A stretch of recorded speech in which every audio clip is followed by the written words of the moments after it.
Hey everyone, welcome to my channel. ఈ వీడియోలో మరొక ఇంట్రెస్టింగ్ ఎంపీ క్యాండిడేట్ గురించి మాట్లాడుకుందాం. ఆవిడే హైదరాబాద్ నుంచి బీజేపీ ఎంపీగా బరిలోకి దిగుతున్న మాధవి లత గారు. అసెంబ్లీ ఎన్నికల్లో ఆశించినంత ఫలితాలు సాధించని బీజేపీకి పార్లమెంట్ ఎలక్షన్స్ సవాలుగా మారాయి. హైదరాబాద్ నుంచి ఎంపీ క్యాండిడేట్గా కొంపల్లి మాధవి లత గారిని బరిలోకి దించారు. మరి మాధవి లత ఎలాంటి రాజకీయ నేపథ్యం లేని మాధవి లత గారిని బీజేపీ ఎలా సెలెక్ట్ చేసింది, తన బ్యాక్గ్రౌండ్ ఏంటో తెలుసుకునే ప్రయత్నం చేద్దాం. మాధవి లత గారు హైదరాబాద్ పాత బస్తీ సంతోష్ నగర్లో 1975 జనవరి 30న జన్మించారు.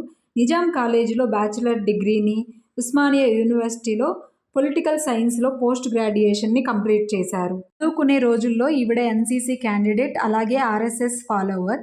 భరతనాట్య కళాకారిణిగా, గాయనిగా సుమారు 100కు పైగా ప్రదర్శనలిచ్చారు. Lopamudra charitable trust and Latama charitable trust ద్వారా చాలా సేవలు అందించారు.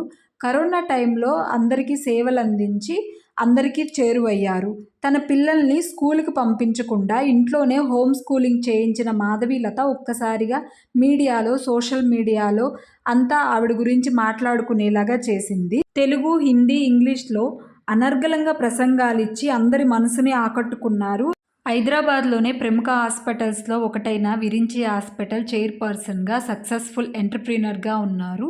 బలంగా సనాతన ధర్మం గురించి మాట్లాడుతూ, కట్టుబొట్టు వేషధారణలో హిందుత్వం ఉట్టిపడేలాగా కనిపిస్తూ, సనాతన ధర్మాన్ని తనతో మోస్తున్నట్లు హిందుత్వం గురించి అందరికీ చెప్తూ ఎన్నో ప్రసంగాలిచ్చారు. అందరినీ ఆకట్టుకున్నారు. అలాగే కరోనా టైంలో విరించి హాస్పిటల్ మీద ఎన్నో విమర్శలొచ్చాయి. గత 40 ఏళ్లుగా పాత బస్తీకి తెలిసిన ఒకే ఒక్క పార్టీ, ఒకే ఒక్క నాయకుడు అసదుద్దీన్ ఓవైసీ, ఎంఐఎం నాయకుడు.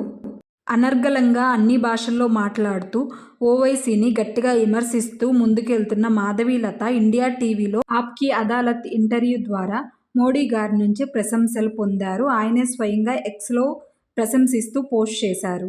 1008 మంది ముస్లిం ఆడవాళ్లకు లోపాముద్ర సంస్థ ద్వారా ఫ్రీగా డెలివరీలు చేయించానని ఆమె చెప్పుకొచ్చారు. అలాగే త్రిబుల్ తలాక్కి ఎంతో వ్యతిరేకంగా పోరాడిన నన్ను ముస్లిం ఆడవాళ్లందరూ గెలిపించడానికి సిద్ధంగా ఉన్నారని ఆవిడ భావిస్తున్నారు.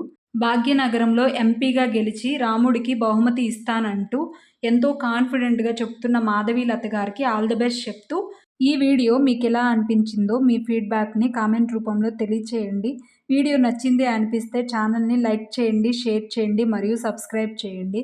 మరికొన్ని వీడియోల కోసం బెల్ ఐకాన్ని క్లిక్ చేయడం మర్చిపోకండి. మరో వీడియోతో మీ ముందుంటాను. Thank you. Stay blessed. Bye by.